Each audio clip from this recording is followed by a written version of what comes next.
ኦርቶዶክስ ነሽ፣ ጠንቋይ ቤት ሄደሻል አለልሽም ሄደሻል።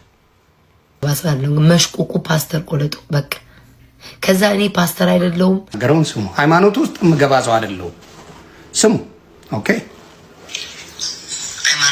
ቤታዮና መንጋዎቿ በነሱ ስም ይሄን ስም መጥራቷ ይቅርታ ካላለች ተወዳጇ ተዋናይት እንግዲህ ፍናን እንግዲህ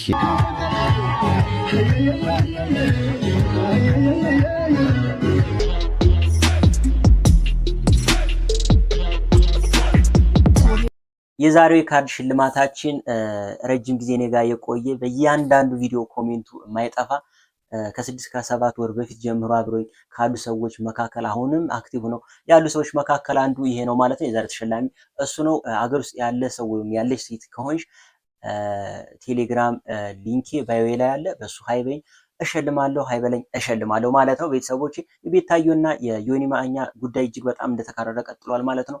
በየገባበት ፓስተር ቆለጦ እየተባለ እየተሰደበ መሆኑ ከምንጊዜም በላይ በጣም ያበሳጨው ነገር ይመስላል ማለት ነው። ዮኒ በዛም አጸፋ የሃይማኖት አባት ሳይቀር መሳደብ ጀምሯል ማለት ነው። ባለፈው እንዳሳየዋችሁ አሁንም መልእክት አስተላልፏል ማለት ነው። ውጥረቱ እንደቀጠለ ነው። እሷ ምላሽ ሰጥታለች። እሱን እንደ ግለሰብ ነው የተናገረችው የሚሉ ወገኖች አሉ። የእሷ ጥፋት ነው የሚሉ ወገኖች አሉ ማለት ነው። እናንተም የታያችሁን ሀሳብ አስተያየቶቻችሁ አስቀምጡልኝ ማለት ቤተሰቦች። ሰብስክራይብ ያላረጋችሁ ሰብስክራይብ ማድረግ እንዳይረሳ። ሌሎች ጉዳዮችም አሉ። ወደ ጉዳዩ እንግባ ማለት ቤተሰቦች። የፍቅርን ትርጉም እንዲህ ፍቅር በፍቅር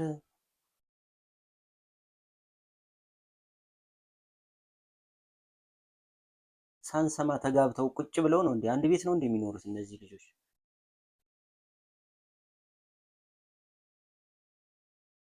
ፍቅር ተቀጨች።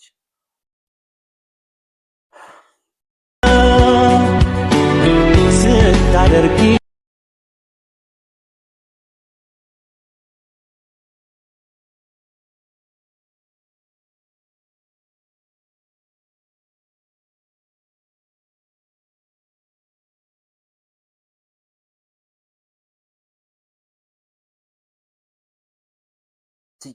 ለቀ ሰላም። አጭር ነገር ልበል። አጭር ነገር ምለው ምንድነው? እኔ ምለው አንድ ወር ኦልሞስት 2 ወር ሙሉ ተዋስ ታክሷት መንጋዎቿን እየላከች እንደዚህ አይነት ስድብ ፓስተር እንደዚህ አትበል እያልኩ ለዚህ አሁን ቪዲዮ ስለምሰራ ስለማይመጣ ነው። በላይቭ ግን እምለው ቃል ነው። እንደዚህ አትበል እንዳትል ነገሯት እያልኩ ስናገር የት ነበራችሁ? መንጋዎቿን እያላከች እኔ በገባው ቁጥር እየገባች ቤታዮ እንደዚህ በሉት እያለች እያጻፈች ስታስብለኝ ተው ስል የት ነበራችሁ? ዛሬ እንዴት ሊሰማችሁ ቻለው? በጣም ያዘንኩን ነገር ያያዘ ልደታ ሙስሊምን የሆነ ነገር ብሎ በአንድ ሰከንድ ቪዲዮን አጥፍቶ ይቅርታ እንዲጠይቅ ነው ያስደረጉት። ዮኒ ማኛ ግን ወይም ሌላው እንዳለ መናፍቅ እያሉ ሲሳደቡ የፈለጉትን ነገር ሲሉ ማንም ይናገራቸው የለም። አሁንም እናገራቸው ቤታዮና መንጋዎቿ በነሱ ስም ይሄን ስም መጥራቷ ይቅርታ ካላለች እኔ ከኦርቶዶክስ ያለኝን ነገር አላቆምም። ቃል ለምድር ለሰማይ አላቆምም። ስለዚህ እሷና መንጋዎቿ እኔ ፔጅ ላይ ምንም ባላረኩበት ሰዓት፣ ባልተሳደብኩበት ሰዓት፣ 8 ወር ሙሉ ዝም ባልኩበት ሰዓት እየመጣች አሰድባ አሁን ልክ የኦርቶዶክስ ተቆርቋሪ ሆናችሁ ለምትመጡ በሙሉ ባናት ተተከል ምድረ ዱቄታ እምልሃለሁ። መጀመሪያ ራስን ማስከበር ተይ። እንደዚህ አይባልም። ጸብ ካለሽ በግልሽ ተጣይ ብላችሁ ማለት ስትችሉ እንደዛ ይባል እያላችሁ አብራችሁ ስታጫፍሩ የነበራችሁ እካክ ሃይማኖት የተነካ ብለህ ስትመጣ በጣም ነው የሚደንቀኝ። በጣም አሳፋሪ። እኔ እንደ ኦርቶዶክስ ልጆች አይቻላቅም ሁሉም እያልኩ አይደለም። በጣም አሳፋሪ። ግር ብላችሁ ትመጣላችሁ። ስትሳደቡ ደስ ይላችኋል። እናንተ ስትነኩ ግን ልትንጫጩ ትፈልጋላችሁ። አሁንም ደግመዋለሁ። ቤታዮና በጎቿን ይቅርታዬን ማለት የለብንም እስካላላችሁ ገስዋት እንቀጥላለን። እኔ መደበሪያ ናችሁ። እየተንጫጫችሁ እየተቃጠላችሁ ነው። እኔ ኢንጆይ እያደረኩት ነው። ስለዚህ አስቆሙ።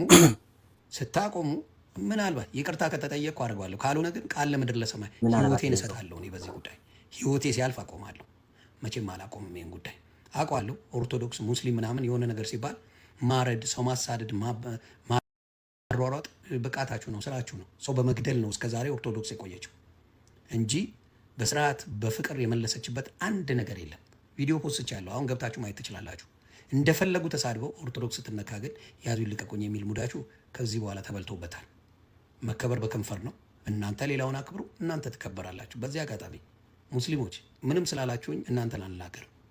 ምንም ስላላችሁኝ ነው ማለት አሁንም እኮ ተናግራችኋል። ያላችሁኝ ጊዜ ኦርቶዶክስና ሙስሊም ነው ሰው በማሳደድና በማረድ የምትታወቁት ብላ ኦልሬዲ አፍ አያርፍም። ያንተ አመሰግናለሁ።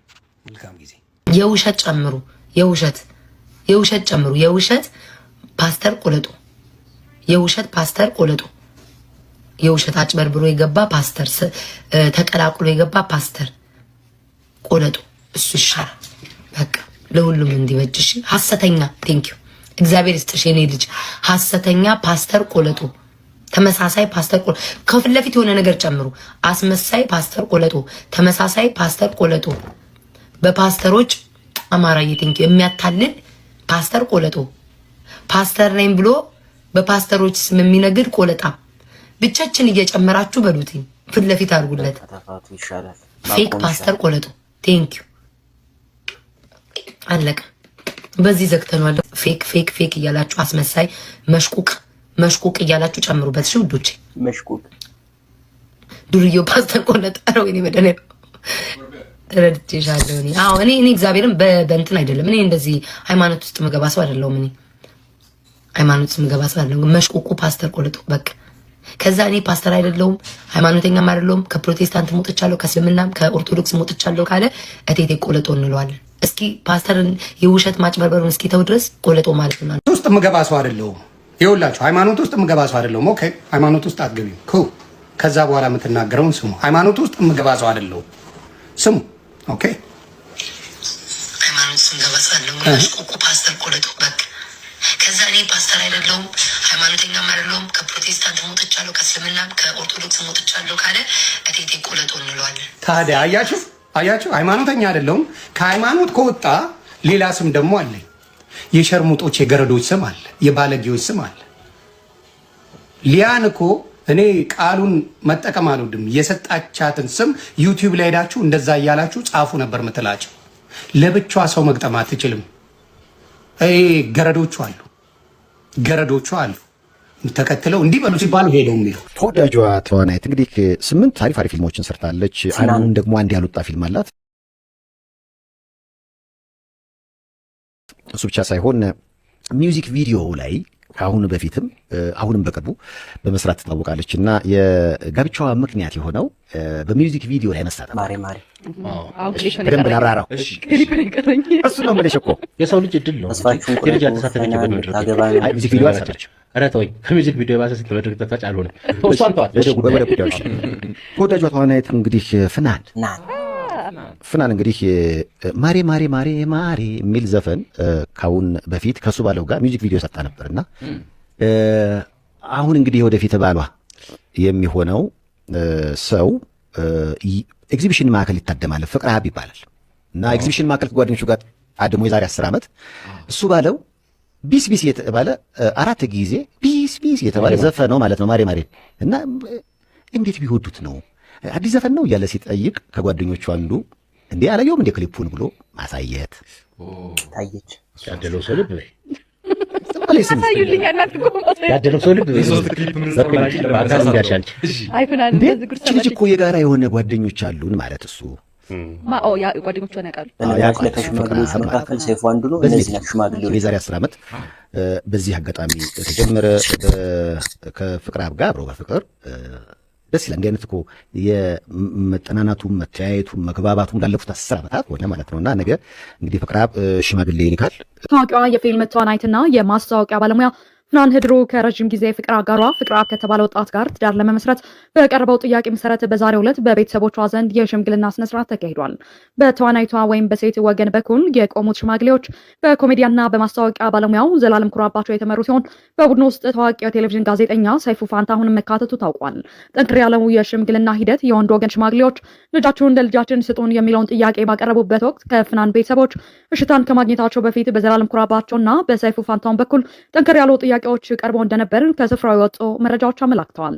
ምንጮች እንደገለጹት የፍናን እጮኛ ከዚህ በፊት ህይወት የለውም ወይም የቀድሞ የትዳር ታሪክ የሚሉና ሌሎች ጥያቄዎች ተነስተው ነበር። ይህ ባልተጠበቀ ጥያቄም የወንድ ወገን ሽማግሌዎች እሽታን ላናገኝ እንችላለን በሚል ስጋት ውስጥ ገብተው እንደነበር ተገልጿል።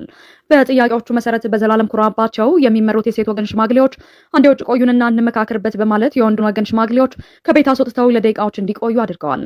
የመጨረሻው ምላሽም ከምክክር በኋላ ወደ ውስጥ እንዲገቡ የተደረጉ ሽማግሌዎች ምላሹን በጉጉት ሲጠባበቁ በኮሜዲያን ዘላለም ኩራባቸው በኩል የሚከተለው ምላሽ ተሰጥቷቸዋል።